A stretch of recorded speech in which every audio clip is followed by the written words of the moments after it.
Mä oon Eija Annala ja mä oon ollut Valkers-toiminnassa mukana vuodesta 1999 lähtien, silloin kun ensimmäinen Valkers tuli tänne Ouluun. Mä lähdin alun pitäen katsoa, että minkälaista se nuorten maailma on, kun mun omat nuorimmat lapset oli murrosikäisiä.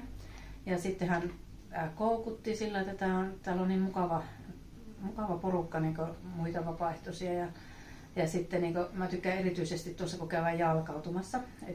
Niin oululaiset nuoret jo tietää, että kun meillä on nämä Valkersliivit päällä, että me ollaan niitä turvallisia aikuisia ja ihan niin tuntemattomatkin nuoret tulee juttelemaan tai heidän luokse on helppo mennä ja kysyä kuulumisia ja sieltä sitten tulee, että jos on huono päivä, niin sanotaan se ja sitten jos on hyvä päivä, niin kaikki iloisetkin uutiset kerrotaan, että oli sitten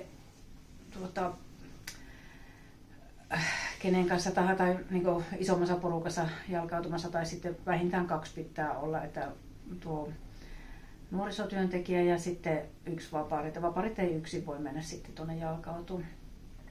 Ja mehän saadaan tosi paljon koulutuksia täältä Valkersin kautta ja itse asiassa itselle henkilökohtaisesti tämä on semmoinen voimavara.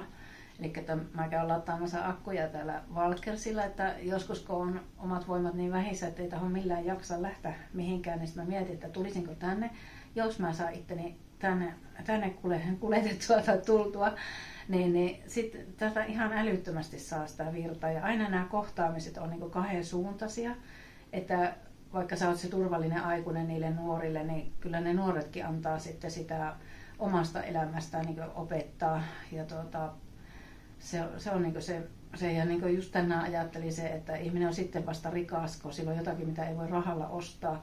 Että tämä Valkerstyö ja vapaaehtoisena toimiminen on se on palkitseva, että sitä ei voi niin rahassa mitata.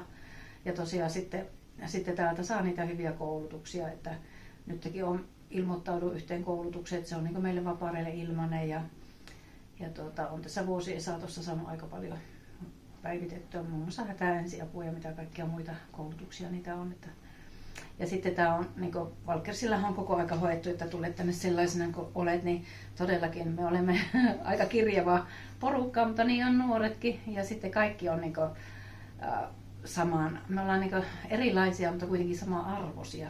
Että se on niin kuin, olen huomannut tässä, että ja kaikki tulee juttuun toistensa kanssa, että asiasta kuin asiasta pystyy puhumaan. Ja sitten tietenkin, että jos nuorilla on noita isompia ongelmia, niin me ohjataan sitten näiden nuorisotyöntekijöiden juttu sille, että he hoitaa sitten ne, että me ollaan vaan niitä rinnalla kulkijoita ja sitten turvallisia aikuisia.